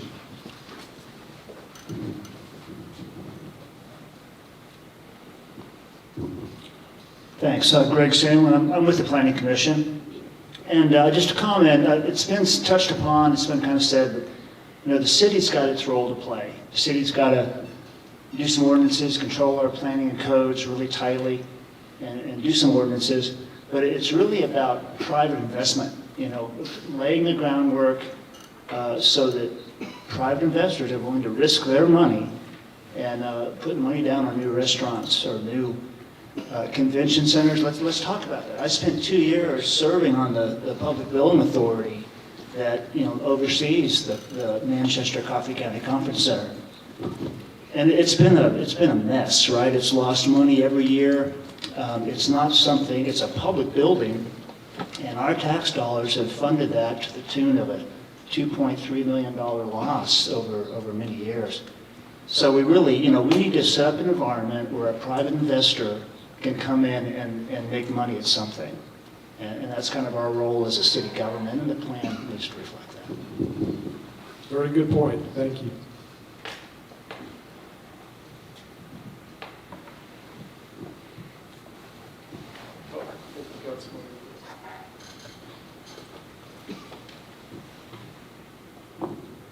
Hello, Joe Shealy. I had a question about the airport. I've lived here for about 20 years. I've always heard how great things the airport does, what's a huge asset. I just don't get it. As a person who doesn't fly a plane, don't own a plane, I know we sell some aviation fuel, and I understand that's a big thing. I know that like the Beechcraft fly-in, that kind of thing. Can you kind of talk about some things the airport does now and things it could do in the future that we aren't doing, that why it's a big asset to the city? That's a great question. Hey, Randy, do you mind if I throw the mic to you? Not literally throw it, but figuratively? Because I think our whole team probably addressed the airport more than anybody, especially from an economic leveraging perspective. And we just reviewed an economic impact study that was done for the airport. Airports, for one thing, they're going to be getting a lot of funding through the new infrastructure bill. So it's something that you have as an asset that will certainly generate some asset value, and a way to capture some federal funding for growth. But the airport has a lot of land, in my opinion, around it that has potential for development. And it's underutilized currently. And so there are opportunities to leverage some economic development opportunities associated with the airport. Airports like this in locations where you don't have an interstate highway, it's an opportunity to attract businesses where the corporate executives will fly in and out. And it's an opportunity to attract those types of businesses because a lot of CEOs determine where they're going to locate their business based on where they can fly in and out really quickly. So in that respect, from an economic development perspective, I see it as a real asset, a real opportunity. Obviously, there's history associated with it. There's the Beechcraft Museum. There's a lot of other things associated with the airport and its history here that are very important to Tullahoma and to your aviation heritage as well as your strengths as a hub for aviation.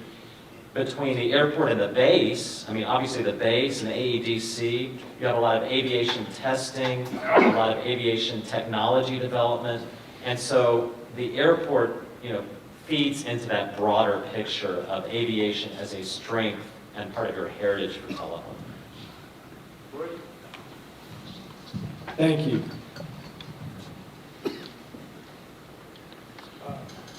Yes, sir. I think we got the mic coming to you here.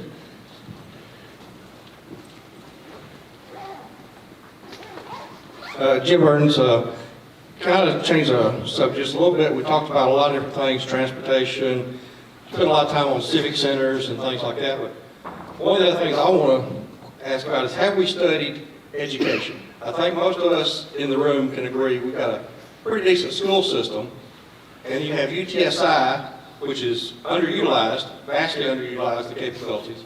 But there's a gap in there of our young people leave to go to college somewhere. Have we done any looking at four-year universities, trying to find a way for our students to get a four-year degree, especially in those STEM subjects that are going to feed these various industries you've been talking about. Yeah, I mean, there's sort of an economic development, sorry, Randy, facet to your question. Usually when you do a comprehensive plan, you don't get a lot into education because school districts do their own planning when it comes to, you know, locating schools and that sort of thing. However, we obviously recognize that the quality of schools is a critical thing. I mean, we're working in some communities where they have very poor public school systems, and it's a major issue. It affects housing and economic development, a lot of social issues. So we get that that's part of the puzzle, and it's so intertwined with a lot of other issues. But we're not experts in education. It's not part of our scope to really address it, other than from more of an economic development. Do you have any thoughts at all, Randy, on that? No, I'm Okay, great. Motlow State Community College could be marketed as it's an excellent college, and they have campuses all over the state, and their programs transfer easily to four-year degree colleges. That would be another asset. Yeah, so if you didn't hear that, just acknowledging Motlow State is a great resource. And marketing it as one of our own sort of. Exactly. And also, one of the slides Randy had talked about the fact that you do have high-quality schools here, which is tremendous. And being able to tout that when you're doing this business recruitment and marketing, that's a huge factor. There are a lot of communities where we work that's a real challenge for them to get business development simply because of the school systems. And also housing. And housing, yeah. It's tied to the education system. Yes, yes. Yes, sir.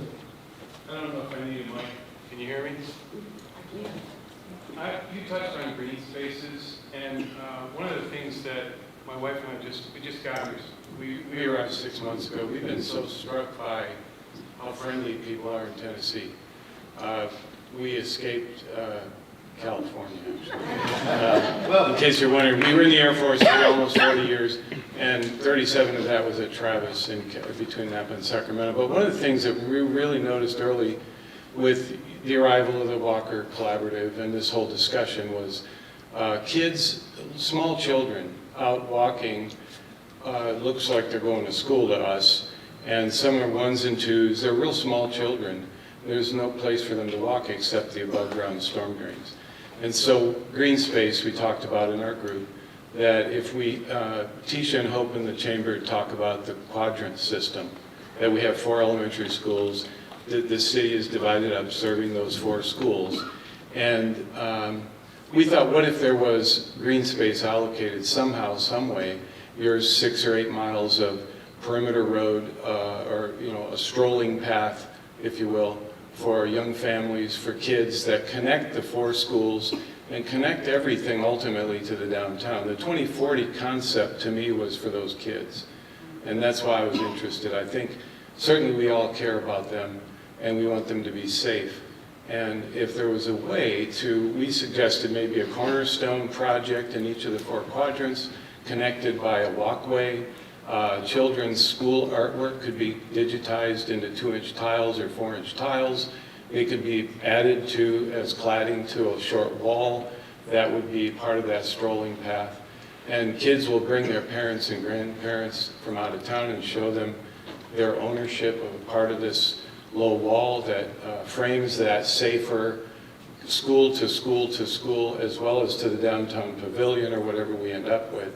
But those are some things that we can do tomorrow at school, if the right voice, if the right script, as you all mentioned. We need a common vision and a clear statement that everyone speaking on this topic shares, so that we begin to reinforce it first for ourselves, and then for all those that we'd like to invite to join us. And I just think there's great merit today, for the short term especially, in getting the schools involved, reaching to this year's school kids, and then next year's school kids, and the following years, to build out this wall that connects the 4 schools in the 4 quadrants.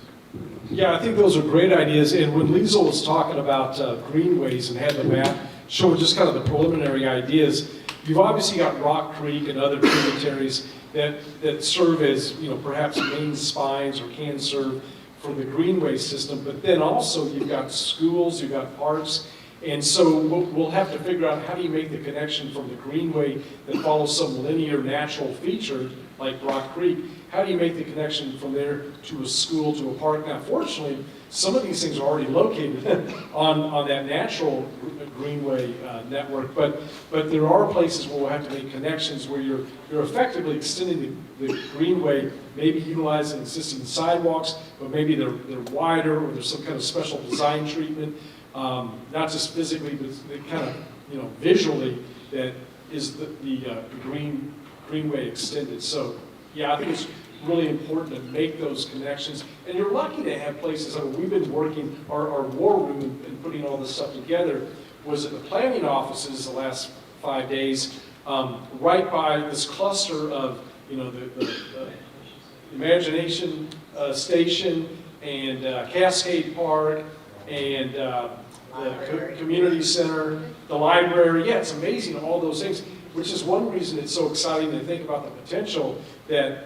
citizens have just recently started proposing of making what we were calling the Rock Creek Park, starting at roughly Grundy, going north up to Wilson and maybe even beyond, taking advantage of that floodplain. Now it's privately owned, as we noted on the slide, but on the other side of the creek is park, city property. So that could be a fantastic. So you're really, it's fortunate that the community's laid out the way it is with these kind of nodes of community, that we can connect with. Yes, ma'am. As we end the evening, I just want to say kudos to our city leadership and thank you for putting us on the path and hiring you to do these kinds of workshops so we air out our strengths and our weaknesses and see some new opportunities and things.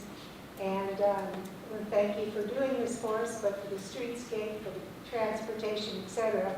And hopefully this will all culminate in some great things for Tullahoma. So thank you, city leaders. Thank you. Thank you very much. I think we've worn everyone out. Well, that was a great note to end on, and our team will hang out here for a while, and so if you want to talk to us individually, please do that, and please follow the project. I know the city's website has been doing a great job of that.